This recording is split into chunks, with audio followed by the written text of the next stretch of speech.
அனைவருக்கும் வணக்கம். மகர ராசிக்காரர்களுக்கு யாரும் சொல்லாத சூட்சமம் என்று சொல்லக்கூடிய வகையில் இந்த டிசம்பர் மாதத்தில் உங்களுடைய முயற்சி எதுவாக இருந்தாலும் உறுதியாகவே வெற்றி உண்டு என்று சொல்லக்கூடிய வகையில் மகர ராசிக்காரர்களுக்கு எந்தெந்த நிகழ்வுகள் அமைந்துள்ளன என்று பார்த்தால், இந்த மாதத்தின் துவக்கத்தில் லாபத்தை பல கிரகநிலைகள் அலங்கரிப்பதால் மிகப்பெரிய அளவிலான அதிரடியான வளர்ச்சியும் முன்னேற்ற வாய்ப்பும் அமோகமாக உங்களை தேடி வரும் அற்புதமான தருணமாக அமைய போகிறது. சரியாக மகர ராசிக்காரர்கள் விழிப்புணர்வுடனும் சரியாக திட்டமிட்டு இந்த தருணத்தை பயன்படுத்தி கொண்டால் அமோகமான வளர்ச்சியும் முன்னேற்ற வாய்ப்பும் விரைவாக உங்களை தேடி வரக்கூடிய அற்புதமான தருணமாக அமையும். எனவே தவறவிடாமல் இந்த டிசம்பர் மாதத்தை மகர ராசிக்காரர்கள் பயன்படுத்தி கொள்ளுங்கள்.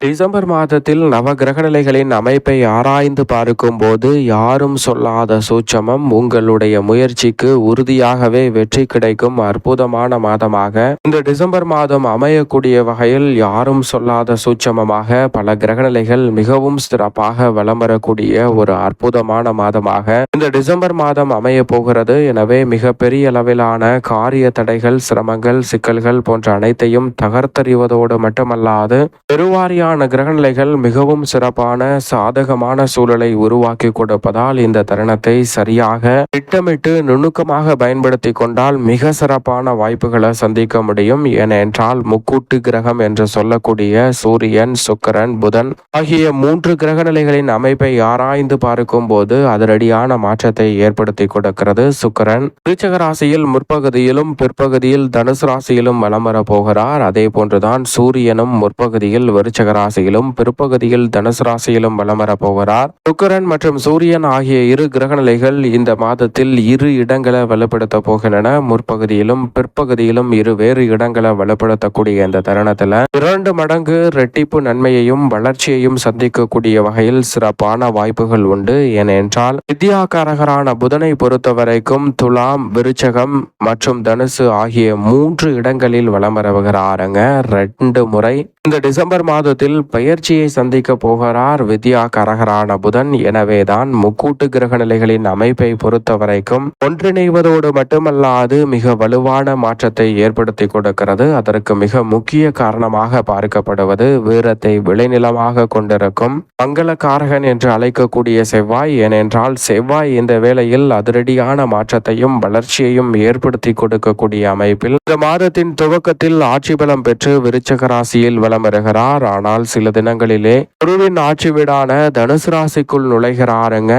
மங்களகாரகனும் பெரும்பாலும் சாதகமான ஒரு சூழலை உருவாக்குவதால் முக்கூட்டு கிரகங்களும் ஒன்றிணைவதால் 4 கிரகநிலைகள் ஒன்றாக இணைவதோடு மட்டுமல்லாது பல அதிரடியான மாற்றங்களை இந்த மாதத்தில் ஏற்படுத்தி கொடுக்க போகிறது. எனவேதான் யாரும் சொல்லாத சூட்சமம் என்று சொல்லக்கூடிய வகையில் இந்த 4 கிரகநிலைகள் ஒன்றிணைந்திருப்பதோடு மட்டுமல்லாது குருவினுடைய சுப பார்வை மிக வலுவாக கிடைக்க போகிறது. குரு மங்கள யோகம், சுக்கிர யோகம், சுக்கிர மங்கள யோகம், குரு சுக்கிர யோகம் என பல்வேறு யோகங்கள் தனித்தனியாக கிடைக்கக்கூடிய சூழலில் இவை அனைத்தும் ஒட்டுமொத்தமாக குரு சுக்கிர மங்கள யோகம் என்று சொல்லக்கூடிய வகையில் அமோகமான மாற்றத்தை ஏற்படுத்தி கொடுப்பதால் யாரும் சொல்லாத சூட்சமம் என்று சொல்லக்கூடிய வகையில் அமோகமான யோகம் ஒன்றிணைந்து கிடைக்கும். இந்த டிசம்பர் மாதம் நிச்சயமாக உங்களுடைய முயற்சி எதுவாக இருந்தாலும் மிக பெரிய அளவில் வெற்றி காணும் அற்புதமான தருணமாக பார்க்கப்படுகிறது. எனவே எந்த காரியமாக இருந்தாலும் துணிந்து முயற்சி செய்யுங்கள்,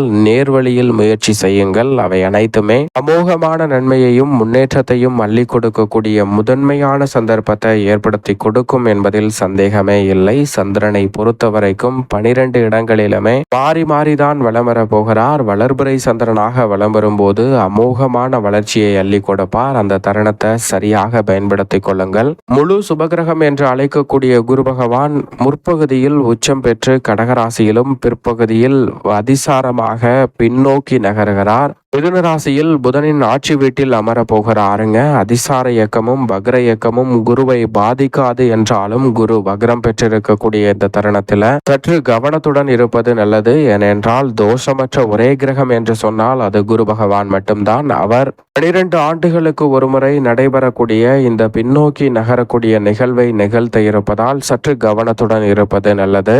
சனி பகவானை பொறுத்த வரைக்கும் திருக்கணித பஞ்சாகமத்தின்படி குருவின் ஆட்சி வீட்டில் வலம் வருகிறார். வாக்கியத்தின்படி மிக வலுவாக ஆட்சி பலம் பெற்று தனது சொந்த ராசியில் வலம் வருகிறாருங்க. எப்படி பார்த்தாலும் சனி வக்ர நிவர்த்தி பெற்று பலம் பொருந்திய அமைப்பில் இருப்பதால் இந்த டிசம்பர் மாதம் அதிரடியாகவும் தடாலடியாகவும் பல பணிகளையும் நல்ல வாய்ப்புகளையும் ஏற்படுத்தி கொடுக்கிறது. அதோடு மட்டுமல்லாது நிழல் கிரகமான ராகு இந்த வேளையில் கும்பராசியில் தனது சொந்த நட்சத்திரமான சதய நட்சத்திர வலம் வருகிறாருங்க. சனியின் அமைப்பும் சாதகமாக இருக்கக்கூடிய இந்த தருணத்துல ராகுவும் அற்புதமான வாய்ப்பை உருவாக்கி கொடுக்கிறார். ஏனென்றால் ராகுவை போல் கொடுப்பார் இல்லை என்று சொல்லக்கூடிய வகையில் சுக்கிரனுக்கு இணையாக மனித வாழ்க்கையை தலைகீழாக புரட்டி போடக்கூடிய அளவிற்கு செல்வ செழிப்பையும் பொருளாதார ரீதியான வளர்ச்சியையும் அள்ளி கொடுக்கக்கூடிய ஆற்றல் பெற்றவர் என்றால் நிச்சயமாக ராகு என்று சொல்லிவிட முடியும். அவர் மிக வலுவாக அமர்ந்திருப்பது மட்டுமல்லாது சூரியனின் ஆட்சி வீட்டில் மோட்சக்காரகரான கேது வலம் வருவது ரெட்டிப்பு நன்மையை அள்ளி கொடுக்கிறது. நிழல் கிரகமான ராகு கேது பின்னோக்கி நகர்ந்து மனித வாழ்க்கையை முன்னோக்கி நகர்த்தக்கூடிய நல்ல சந்தர்ப்பத்தை உருவாக்குவதோடு அமோகமான அதிர்ஷ்ட யோகங்களை அள்ளித்தரும் சிறப்பான வேலையாகவும் ஆற்றி கொடுக்கிறது. எனவே இந்த தருணத்தை தவறவிடாமல் சரியாக பயன்படுத்திக் கொள்வது உங்களுடைய கையில்தான் இருக்கிறது. எனவே சூட்சமத்தை உணர்ந்து கிரகநிலைகளின் தன்மையை உணர்ந்து செயல்படுவதால் பல அதிரடியான மாற்றத்தை உறுதியாகவே சந்திக்க முடியும். இந்த டிசம்பர் மாதத்தில் மகர ராசிக்காரர்களை பொறுத்த வரைக்கும் இந்த தருணத்தில் பெருவாரியான கிரகநிலைகள் லாபத்தை வலுப்படுத்துவதால் இல்லத்தில் வருமானம் உயருங்க. குடும்ப வருமானம் உயர்வதோடு மட்டுமல்லாது கடன் சார்ந்த நெருக்கடிகளில் இருந்து வெளிவருவதோடு மட்டுமல்லாது பல்வேறு வகையான ஆரோக்கிய தொல்லைகள் உள்ளிட்ட பல சிரமங்களும் சிக்கல்களும் இந்த தருணத்தில் நிச்சயமாக விலகும். நீங்கள் எதிர்பார்க்கக்கூடிய முயற்சியில் மிகப்பெரிய அளவிலான வெற்றி வாய்ப்பும் முன்னேற்றமும் உறுதியாகவே உங்களை தேடி வரும் தருணமாக நிச்சயமாக இந்த தருணம் அமைய போகிறது. அதோடு மட்டுமல்லாது பழைய கடன்கள் இருப்பின் அவற்றை அடைத்து நிம்மதி பெறுவதற்கான நல்ல வாய்ப்பும் சந்தர்ப்பமும் உறுதியாகவே உங்களை தேடி வருகிறது. தேவையற்ற வாக்குவாதங்கள் பகை உணர்ச்சி போன்றவற்றை தவிர்ப்பதோடு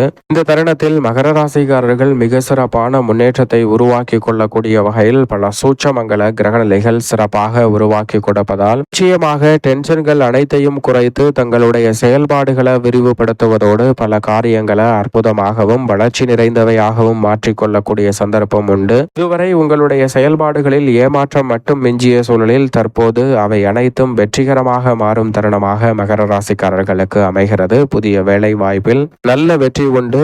நியாயமாக கிடைக்க வேண்டிய சலுகைகள் மறுக்கப்பட்ட சூழலில் அவை உங்களை தேடி வரும். தொழில்துறை வியாபாரத்துறையில் எதிர்பாராத மிக சிறப்பான வளர்ச்சியும் முன்னேற்ற வாய்ப்புகளும் உங்களை தேடி வரப்போகிறது. எனவே பெரிய அளவில் இருக்கக்கூடிய சிக்கல்கள் முற்றிலுமாக விலகும். தொழில்துறை வியாபாரத்துறையில் அபரிவிதமான வளர்ச்சி காண்பதோடு புதிய கிளை திறத்தல் புதிய தொழில் துவங்குதல் உள்ளிட்ட அபரிவிதமான வளர்ச்சியை இந்த தருணத்தில் மகர ராசிக்காரர்கள் சந்திக்கும் தருணமாக அமைகிறது. கலைத்துறை சார்ந்த பணிகளில் எதிர்பார்ப்பதை விட மிகப்பெரிய அளவில் வருமானம் உயரும் தருணமாக நிச்சயமாக அமைய போகிறது. பல சிக்கல்களும் நெருக்கடிகளும் நிச்சயமாக விலகும். அரசியல் சார்ந்த பணிகளில் பல்வேறு வகையில தடை தாமதம் சிக்கல் சிரமம் என்று இருந்த சூழல்களை தகர்த்தறிந்து செல்வாக்கை உயர்த்தும் தருணமாக அமைய போகிறது. விவசாயத்திற்கு தேவையான அடிப்படையான வசதிகள் கிடைக்கும். சாபத்திகள் வலுவாக இருப்பின் புதிய சொத்துக்கள் வாங்கும் யோகம் உண்டு. மேலும் இந்த தருணத்தை சாதகமாக மாற்றிக்கொள்ள நிச்சயம் மகர ராசிக்காரர்கள் வாரத்தில் சனிக்கிழமை விரதம் இருந்து அருகாமையில் உள்ள ஆஞ்சநேயர் சன்னதி சென்று தீபம் ஏற்றி வழிபாடு செய்யுங்கள். மிக பெரிய அளவிலான வளர்ச்சியும் முன்னேற்றமும் மகர ராசிக்காரர்களுக்கு தங்களுடைய வாழ்வில் எவ்விதமான தடையுமின்றி நிறைவாக கைகூடும்.